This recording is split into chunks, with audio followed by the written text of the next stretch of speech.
In front of me I have 3 different forms, and I can use all these forms to create different pinch pots. So let's start with the cube. So I formed the cube ahead of time with the clay to kind of retain the squarish form to it. And I've shaped it just like I shaped my modeling clay forms.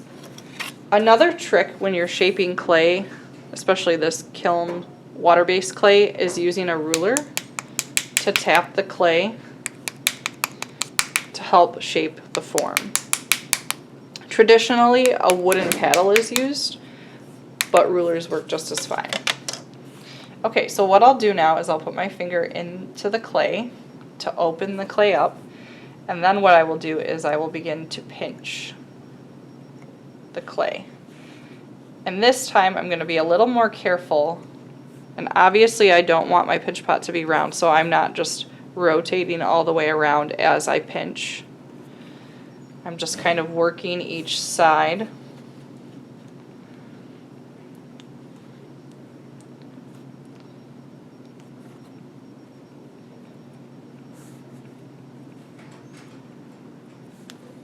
And probably the most difficult aspect about creating a pinch pot in this form is the corners.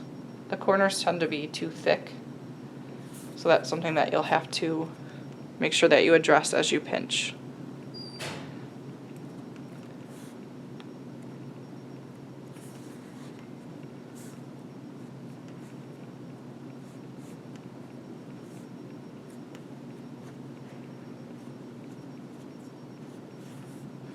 I'm kind of putting my left hand on the side here to support the walls.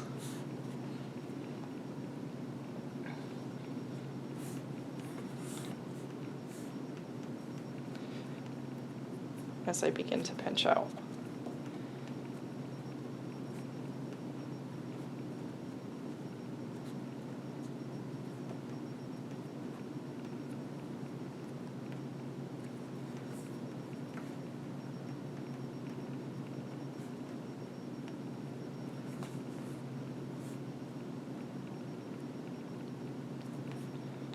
So this time,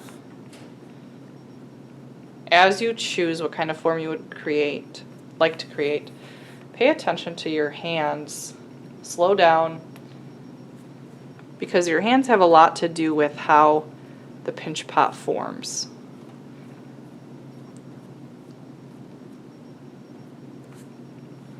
Okay, so you can see this is starting to become pinched out a little bit more. So we're going to move to the next one. The other one that I'm going to work on is a taller, skinnier pinch pot. So I've started with kind of like a bullet-like form, and I'm going to put my finger in the pinch pot, and it kind of squished down a little bit, so I'm going to kind of reshape it a little bit. And tall, skinny pinch pots are difficult to achieve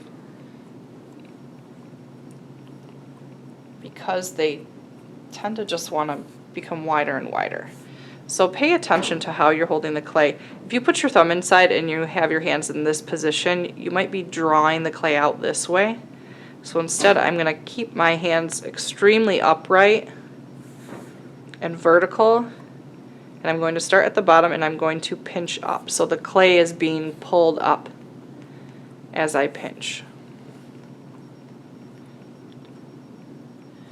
And if you make a real tall one, when we make our real pinch pots, you might need to find a tool to stick in the center to open the clay rather than your finger, as your finger might not reach all the way to the bottom.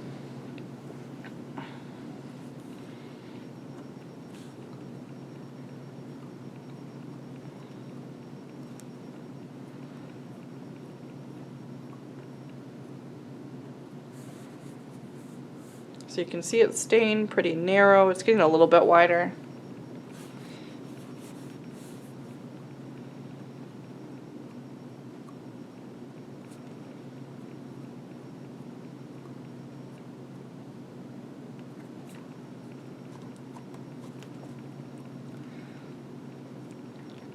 And you can even make the top narrower if you pinch and kind of pinch and pull in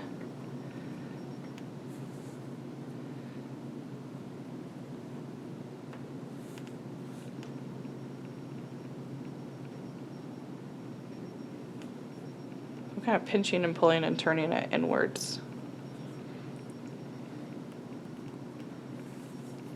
You can also shape your pinch pot after you pinch it out too. So if I went on a real narrow opening like that, I could mold my pinch pot to that shape.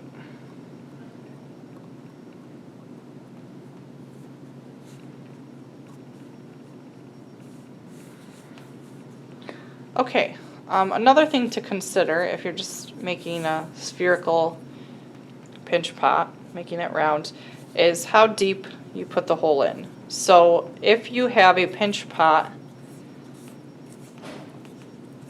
that has a very shallow hole to start, so let's say I just press my finger in a little bit like that, you're going to end up with a wider, shallower bowl type form.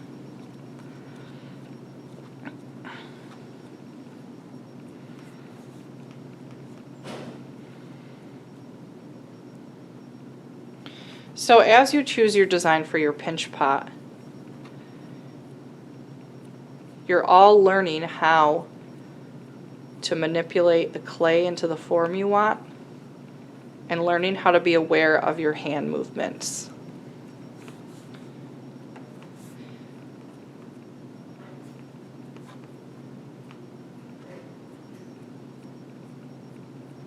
If your clay cracks a lot, that means it's either drying out or you might just be pinching too much too fast.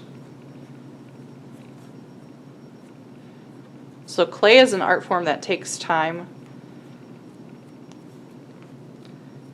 If you're trying to complete it too quickly, you might not end up with the result that you would like. You can see how I'm positioning my fingers. That also affects